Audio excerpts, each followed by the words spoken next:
Ma mère, qui a beaucoup souffert, habite synchroniquement le passé et le présent, sans nul égard pour la chronologie officielle. Son esprit intemporel opère d'incessantes navettes entre l'année 1943 et la nôtre. Zabou Bretman a la mémoire dans la peau. Et pas seulement parce que c'est un instrument indispensable à la comédienne qu'elle est, non. La mémoire, c'est un peu le fil rouge de ses pièces de théâtre comme de ses films. Alors évidemment, l'histoire de mémoire et de souvenirs me plaisent énormément, ce sont des sujets qui m'intéressent.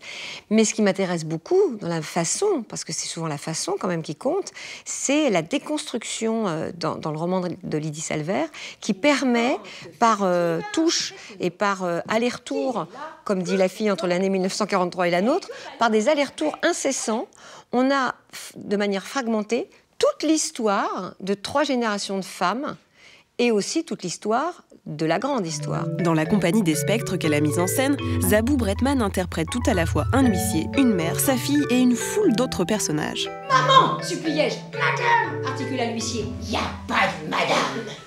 Y a qu'une dingue qui va te mettre en bouillie. » Le tout dans un décor hétéroclite où là aussi, chaque objet convoque un souvenir.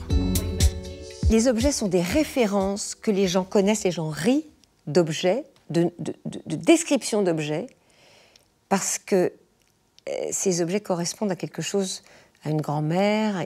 On connaît cet objet-là. Un éventail manche de bois, tissu noir, décoré de roses rouges, portant l'inscription Recuerdos de Granada, lequel nous estimons à peu de choses. Zabou Bretman a adapté La Compagnie des Spectres du roman de la psychiatre Lydie Salvert. Le livre l'accompagne pendant près de 10 ans avant qu'elle ne se décide à le mettre en scène. Et ne lui demandez pas pourquoi, mais une image s'est tout de suite imposée à elle.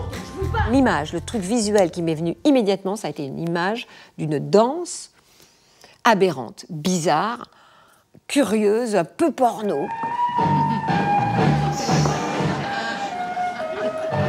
J'en ai parlé à Jean-Marc Stellé, le décorateur, et il m'a dit « Ah, mais c'est super ça !» Je dis « Oui, j'aimerais bien danser avec Pétain. » Il me dit « Ah, ouais, ouais, il faut faire ça. Et il faut qu'il soit tout petit, il faut qu'il t'arrive là. »